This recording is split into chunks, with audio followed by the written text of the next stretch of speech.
말씀 것이 보겠습니다. 말씀은 에스겔서 33장 1절부터 9절까지 말씀입니다. 에스겔서 33장 1절부터 9절까지 말씀입니다. 말씀 같이 보겠습니다. 에스겔 제 33장.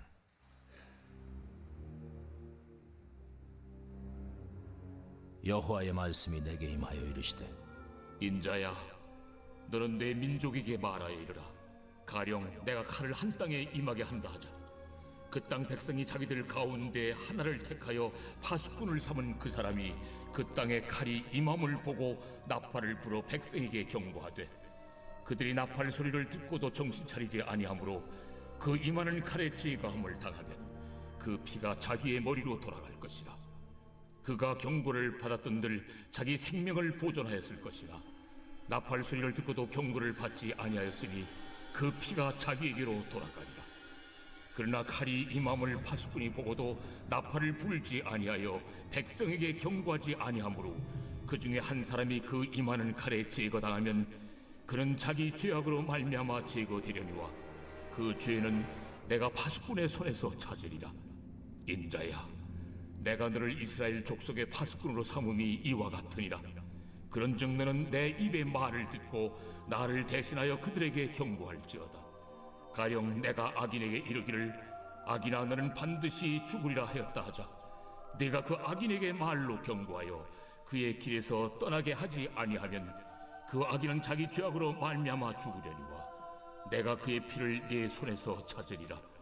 그러나 너는 악인에게 경고하여 돌이켜 그의 길에서 떠나라고 하되 그가 돌이켜 그의 길에서 떠나지 아니하면 그는 자기 죄악으로 말미암아 죽으려니와 너는 네 생명을 보존하리라. 할렐루야. 여러분 지금까지 어떠셨습니까? 주님 안에서 좋았습니다. 지금은 어떠십니까? 주님 안에서 좋습니다. 앞으로 어떠실 것 같습니까? 주님 안에서 좋을 것입니다. 우리 옆에 분에게 축복할까요? 다 잘 될 겁니다.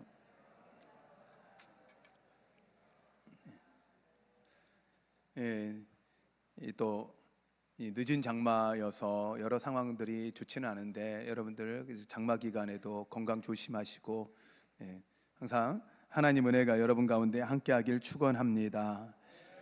오늘 말씀의 내용은 이 파수꾼에 대한 이야기예요. 파수꾼이라는 건 지금 말로 하면 경계병이라고 하는 것 같아요. 경계를 서는 것들, 경계를 쓰면서 그 경계에 무슨 문제가 생겼을 때 알려주는 역할들을 하는 거죠.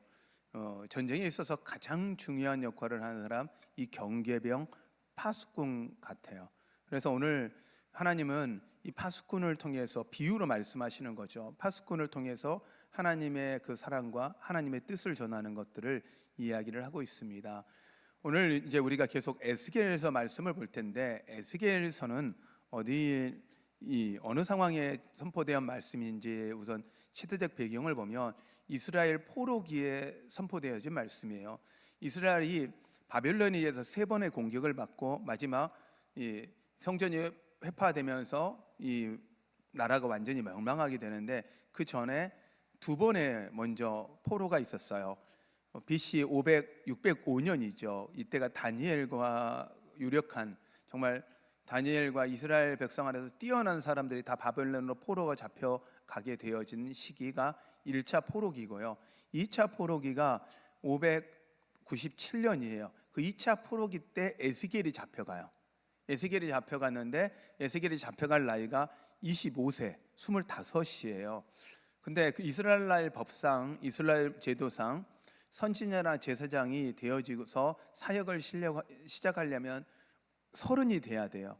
그러니 에스겔은 5년 동안 포로에 잡혀 있으면서 포로기를 보내면서 하나님의 음성이 하나님 뜻이 그에게 임했지만 5년을 기다리고 30이 되었을 때 말씀이 선포되어지기 시작해요.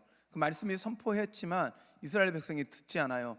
1차 포로, 2차 포로까지 되어질 때 이스라엘 백성은 그런 거죠. 아직 우리 성전이 있어. 아직 우리 성전이 있어. 하나님 우리와 함께 하시니 지지 않아. 하나님이 계속적으로 이야기하는 거예요. 아니야, 너희들 지금이라도 회개하고 돌아와야 내가 심판하지 않을 거야. 근데 하나님이 1차 포로를 통해서 1차 경고하고 2차 포로를 통해서 2차 경고를 했는데도 이스라엘 백성이 듣지 않자 마지막 3차 포로를 통해서 이스라엘 백성이 성전 믿고 있었던 예루살렘 성전이 완전히 해파되는 일이 벌어집니다.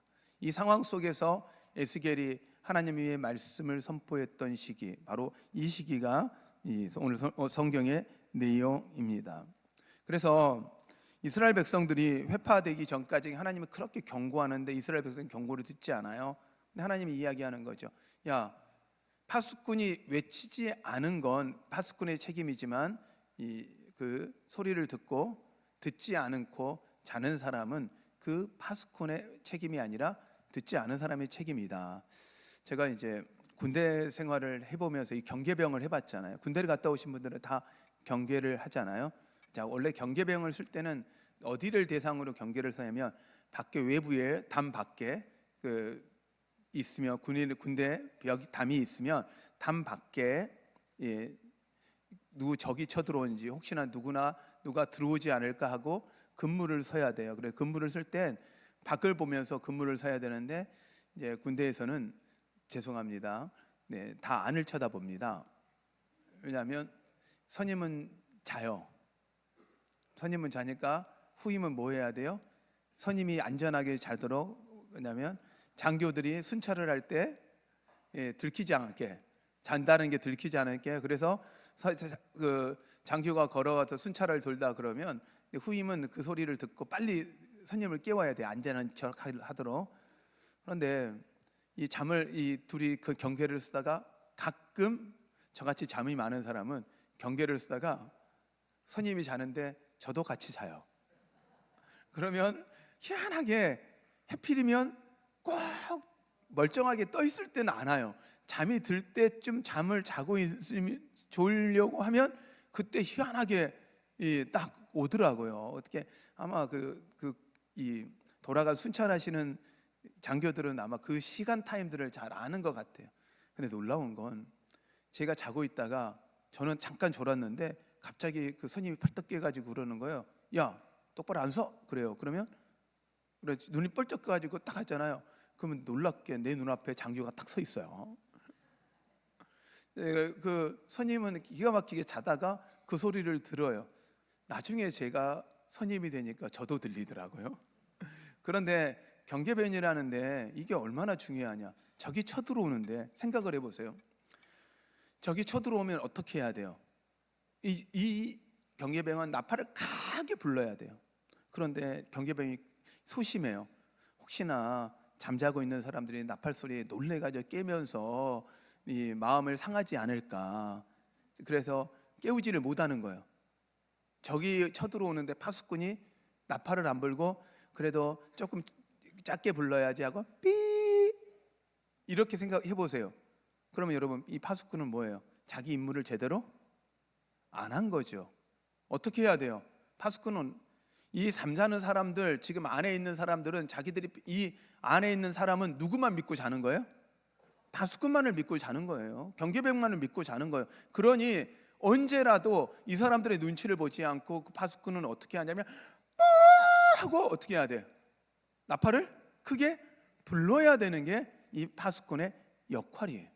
근데 파수꾼의 역할을 제대로 못하면 어떻게 됩니까? 소심해가지고 적군이 쳐들어오니까 그러는 거죠. 여러분 일어나세요.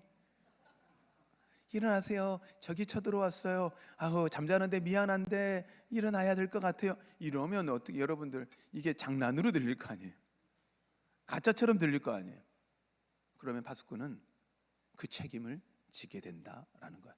근데 하나님은 파수꾼을 비유하면서 너희들에게 내가 이 말씀을 선포했는데 이 말씀을 맡겼는데 이 말을 전하지 않는다면 전하지 않는 것에 그들이 전하지 않음으로 듣지 못하고 듣지 못함으로 회개하지 않고 내게 돌아오지 않으면 그 죄에 대한 그 핏값을 내가 너에게 찾을 거지만 내가 선포했어. 너가 외쳤는데도 불구하고 듣지 않았어. 그러면 누가 책임을 져야 돼요?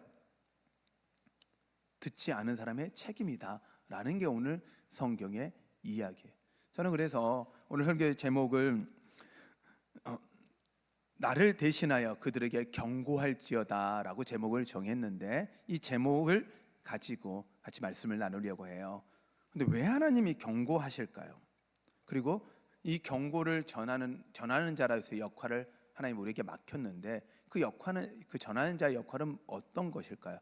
그리고 우리는 어떻게 해야 할까요? 왜 경고할까요? 하나님이 왜 1차, 2차, 3차를 통해서라도 경고하고, 아니 그 전에도 선지자들을 통해서 수없이 경고했어요. 우리 나훔서를 통해서 이스라엘 백성들을 향해 이 아수르를 향한 경고했을 때 히스기야가 회개하고 돌아오는 것들을 봤어요. 수많은 선지자, 이 포로기 전 포로기 사이에 모든 선지자들의 대부분의, 우리가 성경이 알고 있는 선지자들의 대부분 다 이때 사역을 했어요. 왜 하나님이 이렇게까지 경고할까요? 그 경고하신 목적은 정확하게 하나입니다. 사랑하시기 때문에. 할렐루야. 할렐루야. 사랑하기 때문에 경고해요. 예를 들어 어린아이들이, 자녀가 둘이 있는데 남자들이 얼마나 짓궂어요. 장난을 치다가 뭐 처음에는 플라스틱 장난감 칼로 하다 보니까 별로 이렇게 재미가 없어. 영화에서 보면 뭐 칼 딱 하면 막 쫙 잘리고, 그 다음에 막 서로 부딪히면 불꽃이 팍 튀기고 막 해요. 그래서 그런데 이 큰애가 이제 조금 더 큰애가 둘째에게 칼싸움을 하다가 이걸로는 재미가 없다, 우리 실전을 해보자 해서 부엌칼 2개를 들고, 자기 하나 들고 동생 하나 쥐어주고, 이걸 가지고 만일 둘이 칼싸움을 하려고 하는 걸 엄마가 봤어요. 식칼을 들고 둘이. 그럼 엄마가 그러는 거지. 어머머머머, 그러면 안 돼.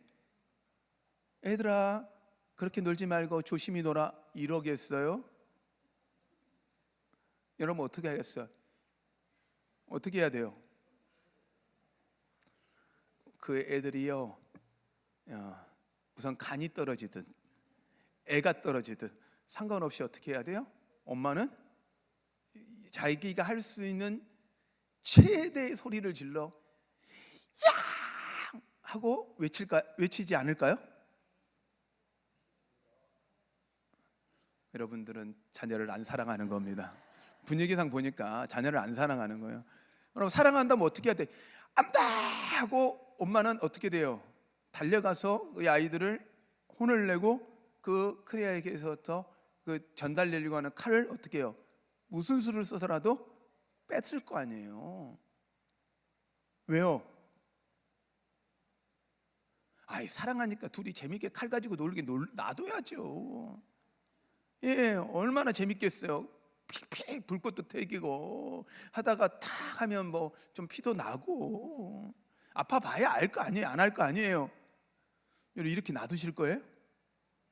절대 그렇지 않죠. 사랑하는 만큼 더 강하게 외칠 거예요. 사랑하는 만큼 안 된다고 더 외칠 거예요. 이게 하나님이 우리를 향한 경고라는 거예요. 하나님의 경고는 단순히 야, 너 그래서 그냥 내 말 듣든 안 듣든 괜찮아가 아니라 지금이라도 돌아와. 안 그러면 너희들이 죽어. 정말 죽어. 육체의 죽음이 아니라 영적으로 정말 죽으니 지금이라도 돌아와라고 강력하게 외치는 그 메시지잖아요.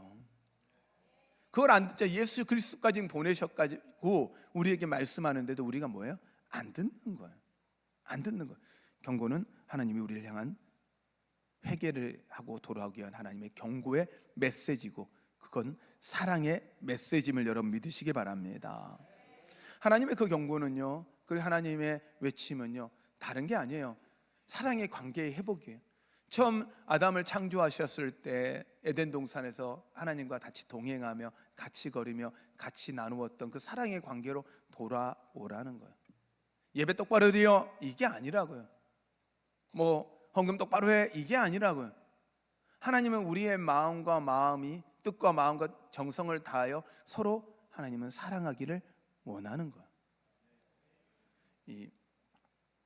같이 살아간다고, 부부의 관계 안에서도 같이 살아간다고 그냥 둘이 그냥 한 집에 있다고 서로 사랑의 관계가 있는 건 아니에요. 어떻게 해야 돼요? 둘이 같이 얼굴도 보고 대화도 하고 차도 마시고 밥도 같이 먹고 하면서 같이 즐거운 시간을 보내는 거죠. 근데 그렇게 교류가 있고 교제가 있어야 되는 거예요. 여러분이 하나님 앞에 예배하는 건 단순히 예배해서 오늘 주일 예배 드렸어, 난 다 했어, 이게 아니에요. 이 예배를 통해 하나님과 함께 하심의 은혜가 어떤 건지 안다면 나갈 때도 여러분의 삶 가운데서 동일하게 하나님과 교제하며 하나님과 함께하는 은혜를 누리십시오. 하나님은 경고하시는 건 깨어진 관계가 회복되기를 원하는 것. 그 목표는 정확하죠. 사랑하시기 때문에, 사랑하기 때문에. 사랑할수록 하나님은 더 강하게 이야기를 하는 거예요. 부모가 자녀에게 공부하라고 해요. 너 공부 안 하면 큰일 나. 너 공부 안 하면 안 돼. 해가지고 얘가 공부를 안 하면 부모님은 어떻게 하는 거예요? 네 인생이니까 네가 알아서 해야지. 그거 그냥 둬요? 여러 방법을 써보죠. 이렇게 달래기도 하고, 심지어 공부를 하고 나면 상금도 잘하면 상금도 주고, 별 방법을 다 쓰라도 공부를 안 하면 어떻게 해야 돼요? 엄마 아빠는 실망하고 좌절하고. 그런데 얘가 그 공부를 안 하는 게 아니라 이제 학교도 안 가겠대. 그러면 부모님이 그러는 거죠. 네 인생이니까 네가 알아서 해라 하고 그냥 두겠어요? 아니면 어떻게 해야 돼요? 세상 다 무너진 것처럼 울고불고 하면서라도 아이한테 어떤 방식으로 설득하고 학교를 가게 하고, 그 다음 열심히 공부할 수 있도록 부모는 끊임없이 방법을 찾겠죠. 안 해요? 아니, 하시잖아요, 여러분. 안 하면 속상하고, 그것도 목사님한테 와가지고 기도 제목도 올리고, 목사님 우리 애들 이렇게 좀 할 수 있게 해주세요, 기도 좀 하게 해주세요, 공부도 좀 하고 좀 자기 생활을 잘하게 해달라고 기도하잖아요. 근데요, 진짜 사랑해서 그러잖아요. 그러면 정말 사랑한다면 신앙생활은요, 교회 안 나와도 신앙생활 제대로 안 해도 지들의 인생이니까요, 어쩔 수 없잖아요, 당절 안 되네요. 여러분, 이건 우리가 생명을 걸고 전해야 될 복음이에요. 우리 교회 다니는 거 취미생활 아니고요, 종교생활 아니고요, 구원이에요. 영혼 구원이에요. 지옥으로 가고 있는, 낭떠러지로 떨어지고 있는 자녀를 보면 무슨 수술을 떠서라도 그 낭떠러지로 떨어지지 않고 그 길을 돌이켜 안전한 길로 인도하듯, 우리가 선포하고 기도해야 하는 건 그 자녀들이 주님 앞에 돌아오도록 여러분 정말 경고하고 하나님의 그 마음으로 여러분 이야기할 수 있는, 전할 수 있는 여러분 되십시오. 우리 기도해야 합니다. 그게 자녀든 누구든 내가 사랑하는 사람이라면 그 사람이 예수 믿고 구원받을 수 있도록 그 일을 하라는 거예요. 하나님은 우리에게 그 사명 맡기셨음을 기억하십시오. 그러면 전하는 자의 역할은 어떠해야 할까요? 파수꾼의 역할은 어떻게 해야 할까요? 파수꾼의 역할은 정확하죠. 적의 공격을 알리는 사람이에요. 위급한 상황을 알리는 사람이에요. 그는 목적이요, 다른 거 생각하고 다른 거 판단할 거 없어요. 뭐만 봐야 해요? 그는 적이 오느냐 안 오느냐를 보고, 적이 오면 그는 뭘 해야 돼요? 열심히 알려야 해요. 열심히 외쳐야 해요. 이게 파수꾼의 역할입니다. 그러므로 여러분, 그의 눈은 어디를 향해 가야 돼? 적들의 공격을 바라봐야 해요. 오느냐 안 오느냐. 그러므로 파수꾼은 해야 되는 일이 있습니다. 항상 깨어 있어야 돼요. 여러분, 영적으로 깨어 있는 여러분 되시기 바랍니다. 파수꾼이 자면 될까요, 안 될까요? 안 됩니다. 절대 안 돼요. 파수꾼을 믿고 맡겼는데 얘가 자면 어떻게 해요? 어떻게 할 거예요? 큰일 나죠. 자, 이제 요즘은 우리가 이제 적의 공격이라는 부분들은 지금 우리가 이제는 조금, 우리가 전 세계에서 전쟁에 가장 위험에 있는 나라임에도 불구하고 우리가 경각심이 많이 사라졌어요. 그래서 사이렌이 울리고 삐 해도 그렇게까지는 위기를 안 느껴요. 예전에 제가 어렸을 때 보니까 이 비행기가 하나 우리나라를 넘어온, 이융평이었나? 넘어오는 비행기가 하나 오면서 제가 그때 그 도시에 진짜 사이렌이 울리면서 막 전쟁이 일어나갈 듯이 한번 놀랬던 경험이 있어요. 제가 군대에 있을 때 정말 진짜 위기의 상황이 있었어요. 모든 정군이 저기 말년 이제 곧 제대를 해야 되는데 정말 많이 놀랐어요. 왜냐하면 김일성이 죽은 거예요. 그러니까 전 부대가 완전 군장하고 전부 다 작전지로 다 들어가고 모든 군인들이 대기하고 있는데 저 그때요, 야 이러다가 이제는 나 제대 못하나. 말년 병장인데 뭐 말년 병장도 필요 없어요. 전부 다 군장 다 메고 딱 이제는 대기 상태에 딱 놓여야 되는 상황이 오더라고요. 왜요? 위기 상황이잖아요. 자, 그런데 그런 위기를 지금 우리는 잘 못 느끼는데 지금 보니까 이게 어떤 거냐면 화재와 알람 같은 거 같아요. 자, 화재가 알람이요 고장이 나서도 울렸어요. 그러면 저건 고장이야 하고 앉아 있어야 돼요? 나가야 돼요? 에이, 고장인데. 그래서 나가야 돼요? 안 나가야 돼요? 이쪽은 나가야 된다, 이쪽은 안 나가야 된다 그러는데 무조건 나가야 돼요. 그리고 담당자는 어디를 향해 달려가야 돼요? 알람이 울리는 전체 시스템, 중앙 시스템을 가서 어디에서 알람이 울리는지를 찾아야 돼요. 그런데 우리는 시끄러우니까 뭐부터 해야 돼요? 빨리 알람부터 끄려고 그래요. 아니요, 알람은 언제 꺼야 되냐면 모든 사람이 다 나왔을 때 꺼야 돼요. 저희 교회는 알람이 울릴 때가 많습니다. 여러 공간에. 일반한 집은 그냥 알람이 울리면 찾아요. 그런데 저희 교회 같은 경우는 공간이 얼마나 많아요. 어디서 어떤 문제가 일어나는지 모르잖아요. 그러니까 저희들은 그 알람이 울리면 어디에서 문제가 생겼다고 전체 시스템에서 울려주는 공간이 그 신호가 있어요. 그러면 어떻게 하냐? 울림을 끄지 않고 가서 그걸 확인하고 거기를 현장까지 가서 문제가 없을 때 알람을 꺼야 돼요. 맞죠? 네, 이래야 돼요. 그리고 모든 사람이 다 나갔는지를 확인을 해야 되는 거예요. 이게 그래요. 자, 그런데 계속 문제가 생겨. 그리고 우리 교회는 근데 가끔 여러 번 저희 교회에서도 있다 보면 울렸거든요. 새벽에 진짜 잠자다 울리면 정말 놀래요. 그리고 나서 하는 방법은 알람을 가보면 대부분은 뭐냐면 이 알람기에 문제가 있는 거예요. 이 문제가 있어서 센서가 문제가 생기니까 얘가 알려줘요. 지가 문제가 있다고 알려줘요. 자, 얘가 알려줘야 돼요? 안 알려줘야 돼요?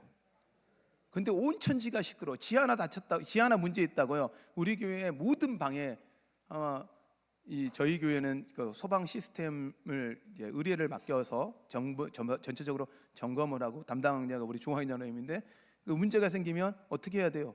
그것에 대해서 찾아서 고쳐줘야 되는 거예요. 이게 이의 역할이에요. 그러니까 자기가 고장났어, 자기가 고장났다고 알려줘야 돼. 이게 파수꾼인 거예요. 역할이에요. 우리가 문제가 생겼으면 어떻게 해야 돼요? 알려줘야 돼요. 그리고 이제 소방 점검이 나와요. 소방 점검이 나와서 자, 여기 고치십시오, 여기 고치십시오, 여기 고치십시오 이야기를 해요. 앞으로 문제가 있을 것 같아요. 저희가 이번에 주방 후드를 교체하려고 하는 이유도 그런 이유거든. 단순히 겉보기엔 전혀 문제 안 돼, 안 보여요 저희 눈에는. 그런데 안에를 보면 기름으로 가득 차 있다는 거예요. 이 시스템으로는 위험하다는 거예요. 그러니까 어떻게 해야 돼요? 이건 경고를 했잖아요. 근데 우리가 경고를 안 듣고 이걸 안 고쳐. 그대로 또 아이 괜찮겠지. 아니라고요. 경고라는 건 이런 거예요. 전하는 사람은요, 사람들이 듣든 안 듣든 상관없이 뭘 해야 돼요?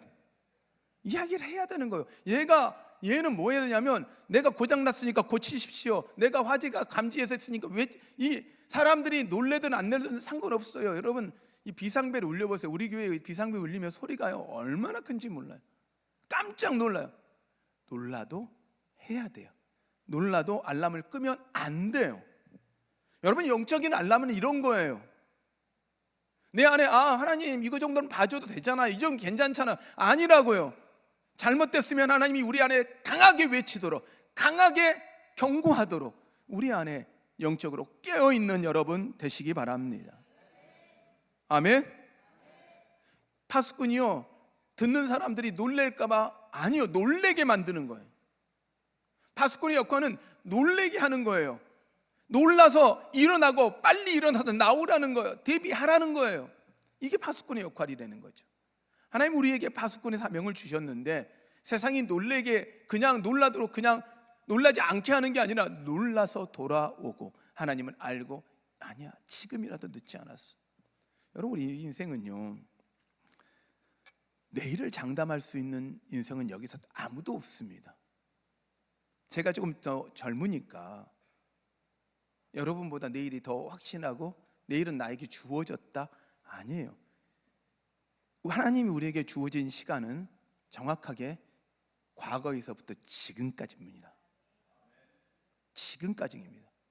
미래는 하나님 거예요. 하나님이 우리에게 허락해야만 우리에게 오는 거지 내가 확보하지 않아요. 아이, 평균적인 나이가 있잖아요. 어떻게 평균적인 나이가 있어요? 평균적인 나이란 존재하지 않는 거예요. 매일의 매일이 순간이 하나님이 우리에게 주신 선물이에요. 그래서 하나님의 선물을 현재라는 단어로 present, 현재라는 단어에서 현재 지금이 하나님이 우리에게 주신 최고의 선물이에요. 하나님의 경고는 지금 이 순간 우리에게 던져진다면 그 경고는 우리를 향한 하나님의 메시지이므로 여러분 깨어 일어나는 여러분 되십시오. 파수꾼 해야 되는 역할은 오늘 성경은 7절에 이렇게 이야기합니다. 인자야 내가 너를 이스라엘의 족속으로 파수꾼을 삼음이 누가 삼았어요? 하나님이 삼았어요. 이와 같으니라 그런즉 너는 내 입의 말을 듣고. 파수꾼이 해야 되는 건 영적인 파수꾼, 세상의 파수꾼은 적을 본다면 영적인 파수꾼을 해야 되는 건 누구에게 집중해야 돼? 하나님 말씀에 집중해야 돼. 하나님의 음성에 집중해야 돼. 이게 파수꾼의 역할이라는 거예요. 그러므로 여러분 하나님 말씀 앞에 집중하는 여러분 되십시오. 언제든지 하나님 말씀하시면 들을 준비가 되어 있어야 해요. 깨어 있어야 돼요. 영적으로 깨어 있으라는 거예요. 그리고 순종할 준비를 하는 거예요. 말씀하는데 안 들어요. 말씀하는데도 그냥 있어요. 아니죠. 해야죠. 외치라 그러면 외치는 거예요. 아니 목사님 전한다고요. 안 변해요. 안 바뀌어요. 그건 그들의 목이고 안 전하면 우리의 잘못이 되는 거예요. 전하는 자가 있어야 듣고 듣는 자가 있어야 믿는 게 된다고 성경은 로마서의 10장을 통해서 말씀하고 있어요. 그러므로 우리의 역할은 그들이 믿게 하는 게 아니라 전하게 하는 일이야. 그게 우리의 역할임을 여러분 믿으시길 바랍니다. 그 결과에 대한 건요 성경은 이야기해요. 그들의 목이라는 거야. 그것도 하나님의 목이에요. 그러므로 여러분 전하고 외치는 여러분 되십시오. 그럼 어떻게 해야 할까요? 우리가 어떻게 해야 할까요? 먼저 우리가 보냄받았다는 걸 믿으셔야 해요. 예수를 믿는 순간 예수님이 말씀하셨어요. 마태복음을 통해서 예수께서 나와 이르러 가라사대 하늘과 땅의 모든 것을 내게 주셨으니 너희는 가서 모든 족속으로 제자를 삼아 아버지와 아들과 성령의 이름으로 세를 주고 내가 내게 분부한 모든 것을 가르쳐 지키게 하라. 볼지어다 세상 끝날까지 내가 너희와 항상 함께 있으리라. 할렐루야. 하나님이 우리에게 복음을 전하는 건 사명으로 주신 거예요. 그건 우리의 사명이에요. 우리가 선택한 게 아니라 반드시 지켜야 될 사명이에요. 그럼 여러분의 주변에 하나님이 사람들을 보냈다는 건 뭐예요? 그들은 내가 복음을 전할 사람들이에요. 복음을 듣게 해야 될 사람이고 영적으로 우리에게 맡기셨다는 사실을 기억하면서 여러분 하나님이 우리를 그곳에 보내셨다라는 것을 믿으시길 바랍니다. 그게 여러분의 가정이든지 아니면 여러분의 직장이든지 그 만나는 모든 사람들은 우리가 복음을 전해야 될 사람을 대상으로 생각하십시오. 그러므로 믿어야 하고 또한 때와 상관없이 외쳐야 됩니다. 자, 생각을 해보세요. 적이 쳐들어와요. 그럼 적은 언제 쳐들어올까요? 모든 사람이 잠을 잘만 할 때, 경계를 제대로 쓰고 있는지 안 하는지 이 경계병을 다니는 장교는 언제쯤 돌아다닐까요? 경계병이 가장 잠을 잘만 할 때. 알잖아요. 있으니까. 적은요 모든 사람이 자야 될 때예요. 그러니 깊은 잠이 들었을 때 기습에 들어와요. 그때를 경계병이 그걸 알고 준비하라는 거예요. 영적으로 깨어있다는 거 이거예요. 때와 상관없이요 우리에게 주어진 시간이 그것이 새벽이든 그것이 어떠든지 그들이 상관없이 우리는 때와 상관없이 외쳐야 되는 게 우리의 목이에요. 여러분 때는 주님이 정하는 것이기에 우리에게 주어졌다면 그 때와 상관없이 외치는 여러분 되십시오. 그리고 선포를 하기 전에 기도를 해야 돼요. 저는 파수꾼의 기도는 어떤 걸까라고 하면 파수꾼이 해야 되는 건 두 가지 일을 해야 되겠구나라는 생각이 들었어요. 먼저 기도라는 건 기도를 해야 되는데 파수꾼이 해야 되는 작업은 뭐냐면 나팔을 준비하는 거예요. 나팔을 부는 준비를 하는 거야. 나팔이 잘 불려지는지 준비하는 거야. 그런데 나팔을 한 번도 안 불어봤어. 왜? 적이 공격이 없었으니까. 이때가 가장 위험하잖아. 그런데 나팔이 불려지는지 안 불리는지도 몰라. 그러니까 어떻게 해야 돼요? 나팔을 그냥 한 번도 안 부르다 보니까 그 안에 뭐가 막히고 뭐 들어가고 했는데 부르려고 하니까 딱 그때 어떻게 해요? 막혀가지고 안 불려. 그럼 어떻게 해야 돼요? 큰일 나는 거죠. 우리가 영적으로 하나님 말씀하시는데도 듣지 못하는 건 기도하지 않기 때문이에요. 파수꾼이 해야 되는 건 영적으로 깨어 기도하는 여러분 되시기를 바랍니다. 할렐루야, 할렐루야. 그 다음에 또 하나 해야 되는 건 파수꾼이요. 파수꾼을 세웠는데 믿을 만한 사람을 세워야 되잖아요. 그런데 우리는 양치기 소년 이야기를 잘 알죠. 양치기 소년이 어떻게 해요? 장난으로 늑대야 외치니까 어떻게 사람들이 우 달려와요. 또 늑대야 하니까 제가 아마 제 생각에는 그런 목동 뭐 그런 양을 보는 소년 이런 애들을 양아치다 그러다 보니까 양아치가 되지 않았나. 남을 속이고 이렇게 하는 나쁜 이게 어디 말에서 나왔는지 모르겠는데 아마 그러지 않을까 혼자 좀 생각을 해봤어요. 양아치 같으면 안 되잖아요. 속이고 장난치고 해봐요. 큰일 나는 거 아니에요. 장난칠 게 있지. 생명 가지고 장난치면 안 되잖아요. 파수꾼이요 그거예요. 우리가 말을 했는데 사람들이요 듣지 않아. 저 사람 말은 믿을 게 안 돼. 그건 삶을 준비해야 되더라고요.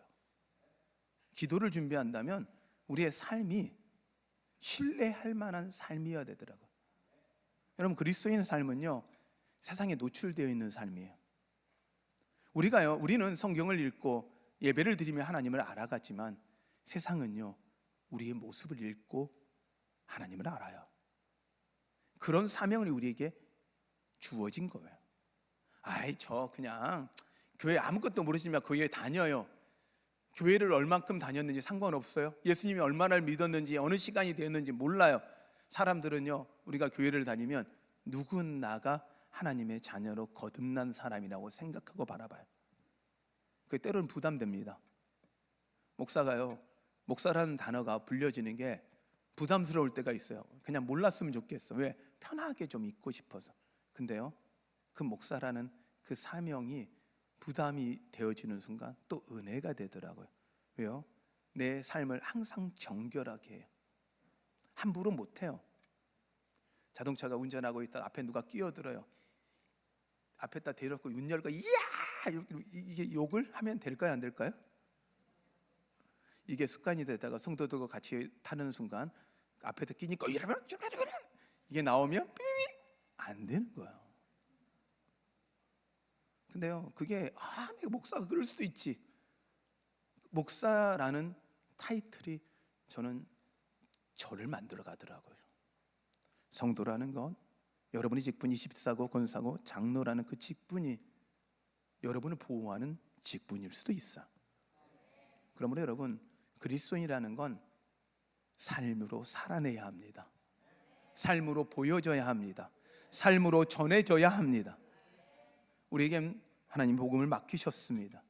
당당하십시오. 하나님이 우리에게 맡긴 거예요. 대사로 맡기신 거예요. 하나님의 가장 중요한 일을 그 영혼 구원하는 일을 우리에게 맡기셨어요. 그러므로 여러분 당당하게 나가 전하십시오. 그 사람들이 믿든 안 믿든 그 사람이 목이고 우리는 해야 합니다. 그리고 그들의 마음이 열리도록 그들이 구원을 받도록 여러분 사랑하고 기도하고 준비하고 우리의 삶으로 예비하는 것, 그 일이 우리의 일일 겁니다. 여러분 하나님이 여러분을 부르셨습니다. 파수꾼으로 부르셨습니다. 여러분 그거 기억하시면서 하나님의 사람으로 살아가는 여러분 되십시오. 할렐루야. 우리 함께 찬양할 텐데요. 아버지 당신의 마음이 있는 곳, 그 하나님의 마음으로 영혼을 바라보고 여러분 생각하면서 우리 함께 기도하는 시간 갖겠습니다. 우리 함께 찬양하겠습니다.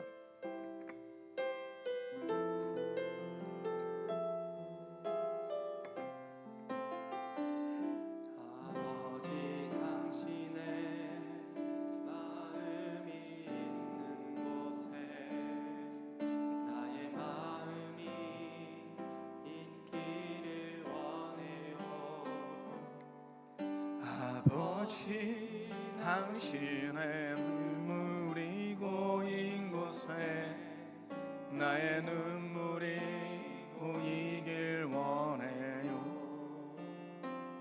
아버지 당신이 바라보는 영혼에게 나의 두 눈이 향하길 원해요. 아버지 당신이 울고 있는 어두운 땅에 나의 두 마리 향하길 원해요. 나의 마음이 아버지의 마음 알아. 내 모든 뜻 아버지의 뜻이 될 수 있기를 나의 온몸이 아버지의 마음 알아. 내 모든 삶 당신의 삶 내 나의 마음이 아버지의 마음 알아.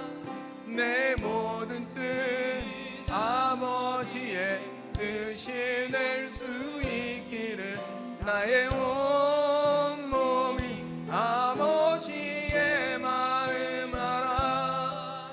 내 모든 삶 당신의 삶 되기를. 하나님이 우리에게 그 당신의 마음을 주시고 영혼을 사랑하게 하고 영혼을 바라보게 하는 거, 때로는 이게 부담이고 어려운 일처럼 여겨집니다. 나를 힘들게 하고 나를 어렵게 하는 것처럼 느껴질 수도 있습니다. 그러나 하나님의 말씀이 하나님을 영혼을 향한 그 마음을 우리에게 주셨다. 우리에겐 가장 큰 복입니다. 부담감입니다. 어렵습니다. 힘이 들 수 있습니다. 그러나 이게 우리에겐 복입니다. 영혼을 향해 안타까워하는 마음, 영혼을 향해서 부르짖는 그 기도의 마음, 그거 주셨다면 그것이 우리에게 은혜입니다. 오늘 이 시간 우리가 기도할 때요, 여러분 마음 안에 떠오르는 사람들이 있을 거예요. 떠오르는 공간들이 있을 거예요. 여러분 그들을 향해 우리 기도합시다. 하나님, 그들의 마음이 열려지게 하여 주시옵소서. 나를 그곳에 보내셨사오니, 나를 이곳에 보내셨사오니, 나를 그들에게 보내셨사오니, 하나님 그들을 구원하여 주시옵소서. 하나님 역사하여 주시옵소서. 하나님 치유되게 하여 주시옵소서. 우리 마음으로 하나님 그 영혼 구원에 놀라운 은혜가 임하게 하여 주시옵소서. 우리 함께 주님의 이름 부르며 같이 기도합니다. 기도하겠습니다.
하나님의 은혜가, 하나님의 영광이 우리 가운데 임하게 하여 주시옵소서.